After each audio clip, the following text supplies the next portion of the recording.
మేడ్చల్ మల్కాజ్గిరి జిల్లాలో బీఆర్ఎస్ ప్రచార జోరు కొనసాగుతుంది. మున్సిపల్ ఎన్నికల సందర్భంగా ఎల్లంపేట మున్సిపాలిటీలోని ఎల్లంపేట కౌన్సిలర్ అభ్యర్థుల తరపున ఎమ్మెల్యే మల్లారెడ్డి ప్రచారం నిర్వహించారు. 2 నెలల కాలంలో కాంగ్రెస్ ప్రభుత్వ వైఫల్యాలను ఎండగట్టారు. బీఆర్ఎస్ విజయంతోనే ప్రజల సమస్యలు పరిష్కారం అవుతున్నాయన్నారు. మున్సిపల్ ఎన్నికల్లో కారు గుర్తుకు ఓటేసి బీఆర్ఎస్ ను గెలిపించాలని కోరారు.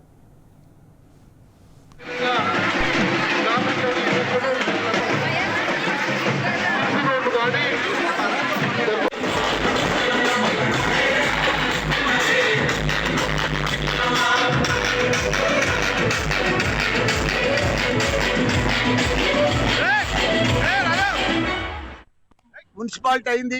ఈ గ్రామంలో 3 వార్డులు అయినాయి. ఒకటి నవనీత, రెండోది శ్రీలత రమేష్, మూడోది అఖిల సాయి కుమార్. ఈ 3 వార్డులు ముగ్గురు మా అమ్మాయిలను మా బిడ్డలను నిలబెట్టినాం. పెద్ద ఎత్తున మంచి ఆదరణ ఉన్నది. ఎందుకంటే 56 ఏళ్లు ముందు పరిపాలించారు కాంగ్రెస్. ఇప్పుడు కూడా 2 సంవత్సరాల సంది కాంగ్రెస్ ప్రభుత్వమే ఉంది మన తెలంగాణ రాష్ట్రంలో. కానీ ఇప్పటిదాకా ఎవడు వచ్చింది లేదు కాంగ్రెస్ లా, ఒకరు మాట్లాడింది లేదు, ఒక తట్టెడు మట్టి తీసింది లేదు, ఒక నీళ్ళు ఇచ్చింది లేదు. ఒక చెప్పిన మాటలు వాళ్ళు ఏదైతే పత్రాలు రాసి అగ్రిమెంట్ రాసి ఎలక్షన్ల ముందు గుళ్ళల్లో ప్రమాణం చేసి చెప్పిన మాటలకు కూడా మాటకు విలువ లేదు. అన్ని అబద్ధాలు ఆడి మాయ మాటలు చెప్పి ప్రభుత్వంలోకి వచ్చింది. ఇప్పుడు ప్రజలంతా కూడా 2 సంవత్సరాల సంది కూడా గందరగోళంగా ఉన్నారు. అతలం కుతలం అయిపోయింది.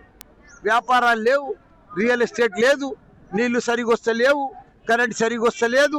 ఎవరికి ఆర్థికంగా అందరికి కూడా ఇబ్బంది అయిపోయింది.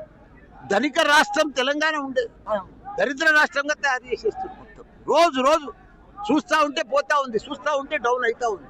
కాబట్టి మళ్ళా మన కేసీఆర్ రావాలి. ప్రజలందరికీ కూడా అర్థమైపోయింది.